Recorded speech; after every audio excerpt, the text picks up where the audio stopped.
Hello, Crystal family. Hi, we're here live today to talk about FTC, fake crystal sellers. Maybe they're now at risk. This is information you might want to know so you'll know what to do or what to look for if you're a crystal seller or considering being a crystal seller or you're a crystal buyer. So I'm Hibiscus Moon. I'm the founder of the Hibiscus Moon Crystal Academy, where I certify people as crystal healers and I teach all aspects of working with crystals. And today we're going to discuss sellers running the risk of possible legal action from their customers or the Federal Trade Commission, and some popular crystals that I consider to be a straight up scam. Examples of what's considered deceitful or dodgy selling practices that a lot of sellers might not even be aware that they are doing these things, and specifically what the FTC is cracking down on. Okay. Question of the day. Thanks everybody for joining me here. Please go ahead and answer this in the comments below right now, whether you're live or in the replay. Do you feel it's a seller's responsibility to know some basic geology if they're selling crystals? Okay, so I'd love to know just yes or no, or your opinion on that. And if you want more on this information, please click on the link in the description box below. That's going to take you to my accompanying blog post that's on my blog right now, where you can get a lot more resources and sign up for my newsletter. You'll want to do that because on April 3rd, I'm sending all my newsletter subscribers my free Crystal Fakes reference ebook. Okay, I love to support my newsletter subscribers, and the exact ebook is this is the one you want if you want to learn how to navigate your way around fakes and the gem shows and buying things on eBay or crystal shops, and know that you're getting the real thing, getting what you pay for. So you don't want to get scammed or duped into buying fakes, right? Unless that's exactly what you want. And some people are looking specifically for a fake. They work with it, they like it, no judgment there. That's what they want, but I want you to be educated so that you know what you're getting into. Okay, so first disclaimer. Obviously, I'm no lawyer, all right? Nothing I say here is considered legal advice, and it's for entertainment purposes only, all right? I'm also not into fear-mongering. I'm into education and educating our crystal family community. So please take this information in that light, okay, of education, not fear-mongering, not negativity, no negativity zone, all right? It might come off as that, but I felt like, how do I walk that fine line of delivering this information and not being a fear-monger? So I'm here to educate, all right? So, and I'm very into educating about fakes. And lately we've been talking about that. And I've been getting a lot of responses on social media, emails and things like that, and questions about it. A lot of people are concerned about it. There's a lot more fakes on the market now than ever before because crystals are a thing. They are trending big time. When you see them showing up in Home Goods and Bed Bath & Beyond, and people are realizing how much money is to be made out there, fakes are a thing we have to deal with, all right? At a recent Tucson Gem and Mineral show, not the last one, it was in 2017. And this is something I'm constantly educating myself on. For those of you that don't know, I am a former science department chair, former master's student. Some of my master's classes were in geology. I'm not a former master's student. I have a master's of science. I don't know. I'm getting all confused here. I taught geology. I taught science. I taught physics. Geology is one of my loves, all right? At the 2017 Tucson Gem Show, I attended a lecture. I always go to the lectures when I'm at the Gem Show. I'm not just there to look at the sparklies. I'm there to continue my education. There was a class, actually, because this has become such a problem, called CSI Mineralogy, Fakes, Frauds, and Fantasies. I was in heaven in that class because I was learning about all the stuff that goes on, the things that go on. But I brought that information back to you guys. I actually built a class elective on the information that I learned there, not just there, but other things and what's in that ebook too, that free ebook that you're going to be getting on my newsletter list if you're subscribed. One of my greatest joys is educating our crystal family. This way we can make well-informed decisions when we're out there buying our crystals, when we're adding specimens to our collections, because our collections are sacred to us. That's the way we come at this in our community. So a favor I've got to ask of you, if you're passionate about this too, please like, comment, and share this video. And please subscribe to my channel if you're not already, because when you're subscribed, you're going to get notifications of when I do a new show like this. And if you're subscribed, I'm going to do a giveaway that you can be entered in later, that you can only win if you're subscribed to my channel. So not if you're just watching this on YouTube, but you actually have to subscribe. All right. So how to enter that, if you go to my last video on my YouTube channel, the Tucson haul video, if you've commented on that video and you're subscribed to my YouTube channel, then you're entered.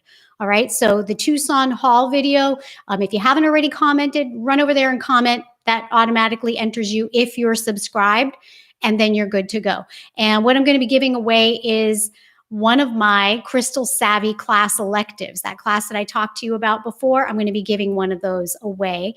I think that's a value of, is it $297 or $197? I'm not sure, but it's a 3-part workshop. So I'll do the giveaway at the end. All right. So some crystals out there are, and I have no qualm saying this, are straight up scams.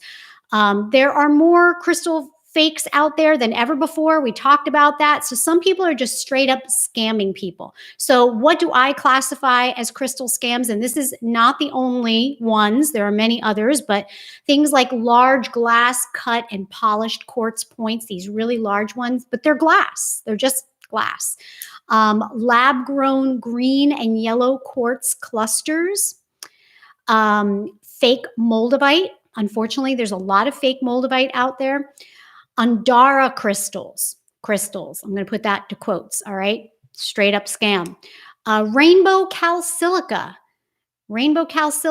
Not a crystal, not an agate, not anything natural. It's car paint. Guys. Hot pink dyed geodes. They don't just come in hot pink. They come in crazy magenta, purple, turquoise. And the dye just rubs off on your hand and then disappears. I don't know what it is. I think it's actually, I heard that it's a clothing dye, like RIT clothing dye or something similar to that. Opalite is another one that I consider. It's a straight up scam. I'm not considering it. It's a fact. Opalite, not opal. So other crystals out there that a lot of people commonly collect in art. I see people saying, what? All right. I'm sorry. I'm not laughing, but your reactions are funny. All right. So there are others, out there that kind of walk the line. They might not be what I call a scam, but they're man-made enhancements that buyers aren't aware of. Or I consider them misrepresentations or renaming of crystals to cause confusion. And these are all the kinds of things we're going to be talking about today. So let's address that next. The renaming of crystals. The goal is to make you go starry-eyed over a certain type of crystal and say, oh, wow, that's a what? That's so cool. So I really don't like when sellers do this. And I'll give you some examples. Someone takes a subgroup of an already known mineral, already named mineral, and they slap a new metaphysical, new agey kind of name on it. I'm sure some of you guys can come up with some examples in the comments. And you might even go as far as trademarking it. Subgroups, by the way, that's a big one. They're being trademarked all over the place. So something to watch out for. And why do we want to watch out for it? Well, here's an example. Healerite. How many of you have heard of healerite? It's simply a yellow-green serpentine. It's a subgroup of serpentine. And when you call it yellow-green serpentine or serpentine, it just doesn't sound as new agey, I guess, or metaphysical enough to do the healing work that people want it to do. So someone called it healerite, and they relabeled it as that and trademarked it. And so now they can sell it for approximately $50 a piece, depending on the size of it, instead of the $6 a pound that serpentine usually sells for.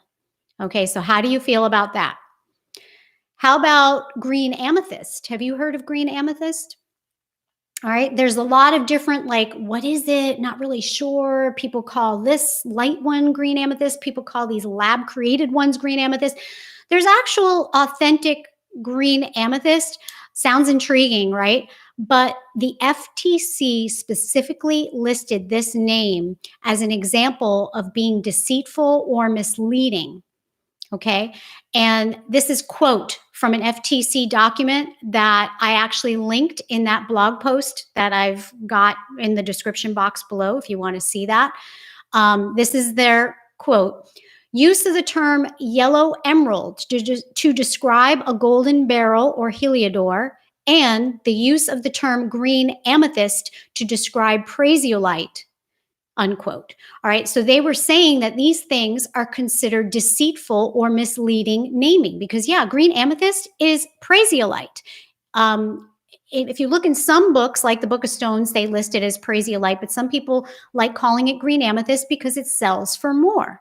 But it's already a known mineral. So we're just creating confusion. A lot of people out there don't realize they're the same stone. So sellers who deliberately choose to use confusing names like that because they're more markety might be at risk of action, like possible civil and or criminal legal messes with the FTC, the Federal Trade Commission. The FTC specifically states, and I dug up this document in their 2015 document, and that link is in the blog post that's in the description box below, quote, "It is unfair or deceptive to describe a product with an incorrect varietal name." All right, so what does varietal name mean? It means another name for the same thing. All right, that's what they're saying. They're also proposing in this document, quote, "Disclosure of treatments to gemstones." Okay, that's the title. "It is unfair or deceptive to fail to disclose that a gemstone has been treated if," and there's a number of things, but this is what applies to us, "the treatment has a significant effect on the stone's value. The seller should disclose that the gemstone has been treated," unquote. All right, so think of how many situations that applies to, right?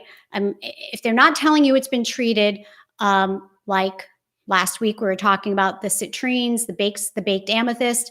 They also address online and TV shopping network sellers, like, HGT or not HGTV, Home Shopping Network, Liquidation Channel, those kinds of things. They don't say them specifically. They just say TV Shopping Network or something like that. Quote, "The disclosures outlined in this section are applicable to sellers at every level of trade, and they may be made at the point of sale prior to sale, except that where a product can be purchased without personally viewing the product, e.g. direct mail catalogs, online services, televised shopping programs. Disclosure should be made in the solicitation for or description of the product." So they're saying that the seller has to disclose, this has been treated, this has been enhanced.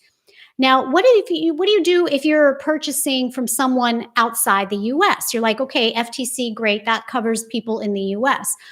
Well, the EU has stricter standards, from what I understand, as to naming and what's considered fraud. So you're well protected there.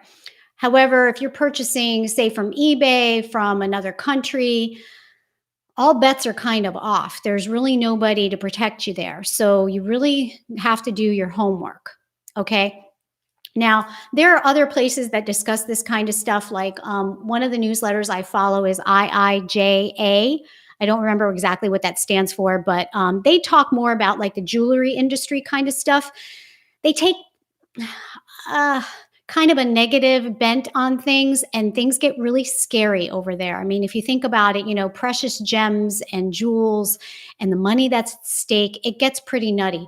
But I follow it not really closely, but I check in every once in a while just to see what's going on in the industry because, that trickles down into our area as well. Okay, next I'm going to discuss a couple other things. Just drink a little water there. All right, so we're going to discuss some more confusing crystal names like mystic Merlinite. Doing that, should this be allowed? You know, we're going to talk about that. What should you do if you're a crystal seller or if you're a crystal buyer? And we'll do some Q&A, and we'll do that giveaway at the end too for my Crystal Savvy class elective. So again, if you like this topic, have you ever looked at a crystal and thought, you know, hey, I'm looking at this crystal. Is this the real deal, or is this just a fake? If you're looking for my geology guidance on becoming crystal savvy, come take a look at my Crystal Savvy class. You can go to my website, hibiscusmoon.com, go to learn, go to crystal classes, and go to Crystal Savvy. There it is. All right. And if you want more, please click on the link in the description below. That's going to take you to my accompanying blog post for this topic, where you can get more resources. You can see that FTC document, and you can sign up for my newsletter. Why do you want to do that? Because on April 3rd, I'm sending all my subscribers my free Crystal Fakes reference ebook. And this is the exact ebook you need in your hot little hands to navigate the gem shows, the crystal shops, eBay, making sure you're getting the real thing, getting what you pay for. And, you know, we don't want to get scammed and duped into buying the fakes, because there's many, many, many of them out there. Unless, of course, like I said before, that's exactly what you want. All right. So for instance, Mystic Merlinite. Is this Mystic Merlinite, or is it? This is an example of a varietal name that the FTC was talking about. So first, let's set the record straight on the name. All right. Its real geological name is Indigo Gabbro. And it seems like, it looks like a trademark was attempted on Mystic Merlinite, but then it was abandoned, so it never went through. And by the way, Mystic Merlinite is different than just Merlinite. Merlinite is either dendritic agate or a type of opal, and it's white with a little bit of black. This looks obviously very different, and there's no white. So this is what they're calling Mystic Merlinite, but it's actually Indigo Gabbro, and that's what I call it. Anyway, that trademark was abandoned and never went through for whatever reason. So the name Indigo Gabbro is the name I prefer to use, because I prefer to not perpetrate confusion. And along what comes with the name is the false price inflation based on the name, right? I mean, that's the ultimate game there for doing that. I mean, someone might have another reason for doing that, but most of the time, it's the price inflation. So, you know, why do we need these two different names for the same thing? I'm not okay with that. All right. And again, if you're passionate about this information, you want to help spread it throughout our crystal family community, please like, comment, and share this video. And please make sure you're subscribed to my channel if you're not already, so you can be entered in my giveaway later. You'll get notifications the next time I do a show. And if you're subscribed, then and you've commented on my last video, the Tucson Gem Show video, then you're entered in the giveaway. All right. So by the way, Indigo Gabbro recently was discovered, just to teach you a little bit about the stone, in Madagascar, on the island of Madagascar. And you can see this nice gray indigo modeling in it, and it gets polished to a really high shine. And if you hold this out in the sunlight, you'll see kind of like this iridescent violet quality to the gray and indigo modeling in there. And it's a really gentle stone to work with. It's also a lunar stone. So I like to work with it at the new moon. That's when I like to work with Indigo Gabbro for intention setting. It has a very calming quality to it. All right, so moving on to our topic, something else the FTC addresses, and this is again in quotes, misuse of the words real, genuine, natural, precious, etc. It is unfair or deceptive to use the word real, genuine, natural, precious, semi-precious, or similar terms to describe any industry product that is manufactured or produced artificially. Okay, so they laid it right out there. They said it. So this comes into play with things like magnetic hematite. How many times do you walk into a museum and you see magnetic hematite rings, stones, bunches of them all stacked up and everything, and they're selling them as genuine magnetic hematite? This is lab-made stuff, guys. And I do know of a case where someone went to the museum manager, and you would think it's a museum, a science museum or something. They should know better. But a lot of times the managers, they don't know. They're not trained in geology and things. They're retail managers, and that's what they're trained in. So they're not taught that, no, this is not real, and you could get in trouble with the FTC. You might want to relabel that. A lot of times, okay, there is real bismuth, but the most of the bismuth that people see that they fall in love with, the very geometric rainbow colored bismuth pieces, those are lab grown. So that would also fall into this category. Opalite, which I mentioned before, falls into this category. It can be even easily argued that, like the baked citrine or the baked amethyst, I should call it, and the aura quartzes, like, the angel aura quartz and all those things are bonded with metals in a high temperature oven. They're not natural. So they fall into that category too, right? I mean, think about it. And that really, really gets some people upset, because I know a lot of people in our community love their aura quartzes, their tangerine aura quartz, and there's so many out there now. Now they're applying the aura to other crystals, not just quartz. So, all right, so what should you do if you're a crystal seller? And then we'll talk about if you're a crystal buyer. I think most of us are crystal buyers in here, but a lot of us sell too. So this is my opinion too. You can completely disagree with me on this point, but I feel if you're a crystal seller, you need to do your best to eliminate confusion for our community. You need to do your best on that. I assume most sellers are, if they're engaging in bad practices, it's just simply because they don't know any better. Okay. I strongly feel, though, if you're going to sell crystals and stones, then you have a responsibility to your buyers, to your customers, to learn some basic geology and get educated. So you're calling crystals and stones by their proper names. At least just the ones that you're selling, not all, the whole mineral kingdom. I mean, I know there's over 4,500 different minerals out there. So of course that's impossible. But for the ones that you're selling, I feel you should be educated on those. And not just parroting what others have told you or what the wholesaler told you, because a lot of that information is wrong too. The community just doesn't know any better for the most part. I really feel that's the case, and that they're not trying to purposely dupe us. You don't know what you don't know until you know better. And once you know better, you need to do better. Okay. So people can look to you as a knowledgeable and reliable seller, and then they're going to recommend you to others. All right. If you're a crystal buyer, buyer beware. Who are you buying from? Are they reputable? Do they have a good reputation? Excellent reviews across the board. Now, that's not always going to say that what they're selling is not a fake. But do they know what they're talking about when you talk to them about their crystals? This is better to do in person, really. But that's why I love buying from gem shows. Are you doing your own due diligence and research when you're buying? The best way to protect yourself, guys, is education. Always use your common sense, and the best protection from this is just to be well informed yourself. And whether you're a buyer or a seller, if you're part of our crystal family, please do your best to get the word out about this whole topic. Please share this information out with others so that we are all in the know and we're well informed. And there's going to be a lot less duping us with fakes or confusing us with dodgy names and the misrepresentations that are out there. I was getting really tongue-tied on that one. All right. So again, if you want more information on this and you want the research or the resources, you want to see the document from the FTC, please click on the link in the description below. That's going to take you to my accompanying blog post where you can get those resources and sign up for my newsletter, because on April 3rd, I'm sending all my newsletter subscribers my free Crystal Fakes reference ebook if you don't already have it.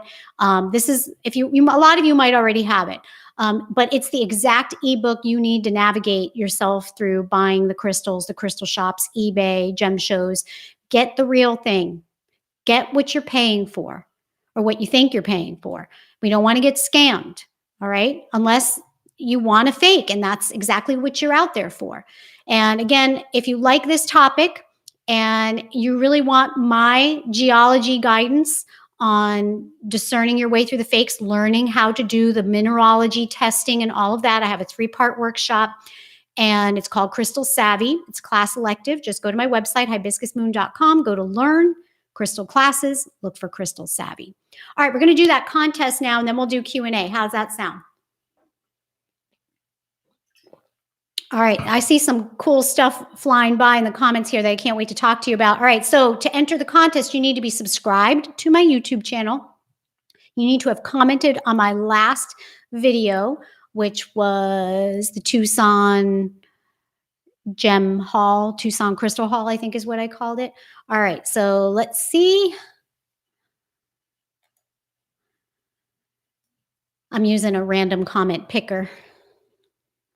Randomly pick a winner. Okay, there were 71 people who commented, and the winner is Shuckins. Shuckins. All right, and Shuckins asked here, I'll answer your question. Does anyone know how to spell the last crystal she revealed? The pricey one, thanks. I think that was Ajoite, and that is spelled Ajoite. So Shuckins, if you're watching, you're the winner. Email us at support@hibiscusmoon.com and just say that you are the winner of the Crystal Savvy class elective, and my team will get that sent over to you. And I'm just writing down who that winner is. All right, cool. Let's do some Q&A now. All right. See what you guys are talking about. Okay.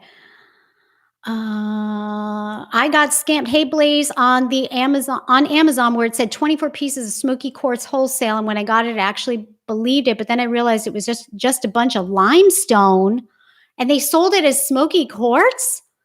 Oh my goodness, give them a bad review. That's not even like trying to scam. What did they do? Go out in their backyard and grab a pile of rocks? That's insane. Okay. Doreen said, I have found that our local highly touted metaphysical store, which is the key place for local crystals and minerals, had no clue on citrine or what Veracruz amethyst even was. Veracruz amethyst is sort of a little obscure, but I feel like if you're selling it, you need to know about it, right? That's my opinion. Maybe I'm wrong on that, but that's how I feel, and I feel pretty strongly about that. The citrine thing, I don't know. I think they should really know that by now. Okay. Lisi, I hope I'm pronouncing that correctly, said was sold a rare and newly found silver kyanite, she's putting that in quotes, at the KC Gem and Mineral Show last weekend. Showed it to my geologist friend and said no such thing. I don't know. I mean, every geologist isn't going to know about every mineral out there because there's new ones being discovered all the time. So maybe it is a new discovery. If you know how to do your own testing, you can find out if it's kyanite. So that's what's cool about knowing how to do your own mineral testing. Giselda, hello. She said, great. Thank you very much. I greatly appreciate it. Love to you. Thank you. Love to you too. Oh, wow. There's a ton of comments coming in. And lots of congrats to the winner. Thank goodness for the education and classes from you. Thank you, Doreen. You're so welcome. Okay, where do I recommend for shopping genuine crystals? Guys, if you're a crystal buyer, you need to do your own research and due diligence. Get a little educated on what you're buying. I don't recommend one single shop. What I highly recommend doing is going to your local gem shows. That's where I think you get the best value. You can talk to people in person. You get to view the crystals in person. I'm really not into these days endorsing one particular shop for all over general crystal buying because I even buy from many different places. Okay, let's see.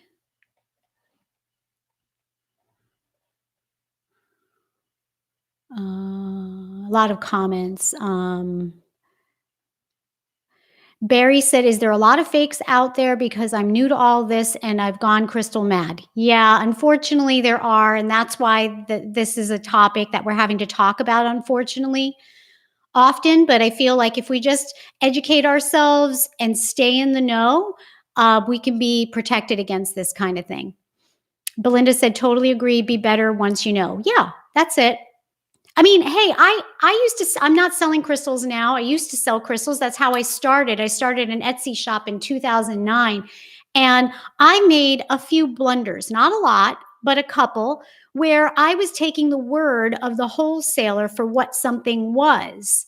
Okay. And I was perpetuating that on Etsy. So a lot of people, you can't, don't be like, oh, I'm never going to tell anybody I did that. People will have more faith in you if you just own up to it and promise to do better.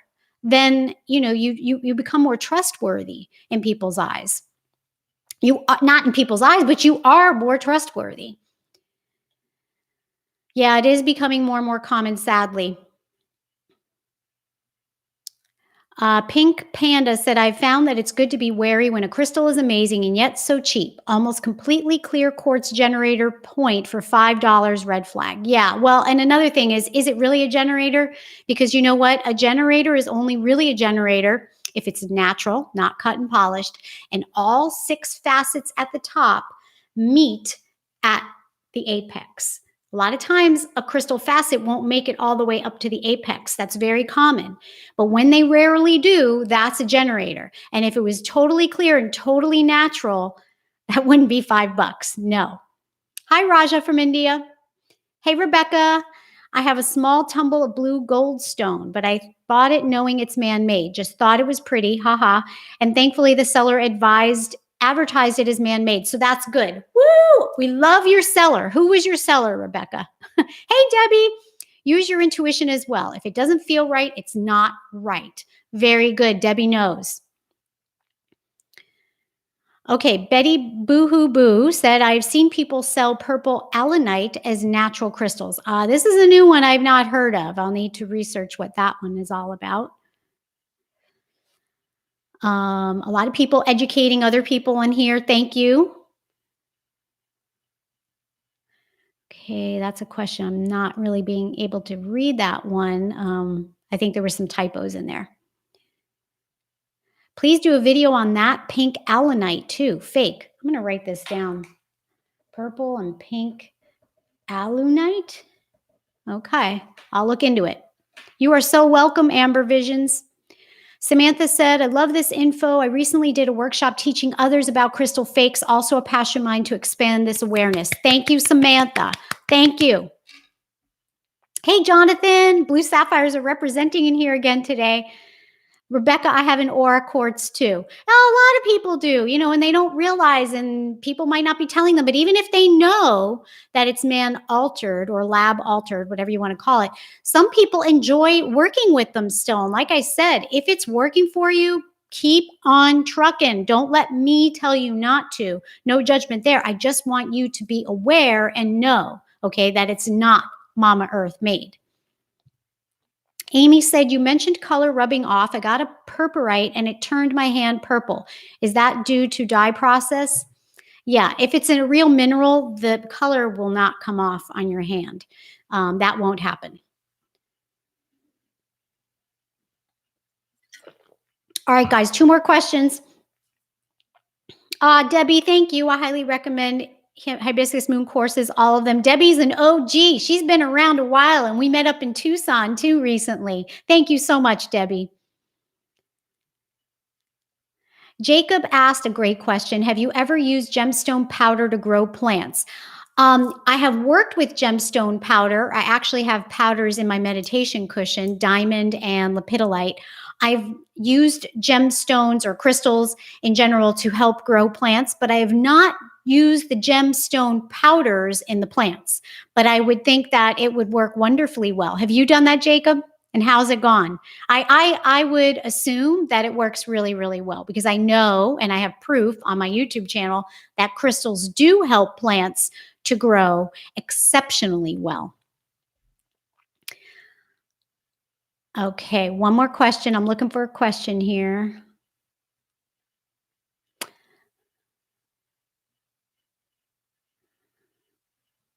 Okay, Stormy said, is there such a thing as red tiger's eye? Yes, that is called hawk's eye. And there is such a thing. You want to make sure it's not bright red. It's kind of like a brownish, maroonish, burgundyish kind of a color. But that is a natural thing. Doesn't mean that whatever you're looking at isn't a fake, but it is something that naturally occurs. Okay, everybody. Well, thank you so much for joining me here today. This was a lot of fun. As always, I hope it was helpful, educational, and that we're helping to educate our community as a whole so these kinds of things are less likely to happen. Okay, everybody, crystal blessings. Have a wonderful day. Bye bye.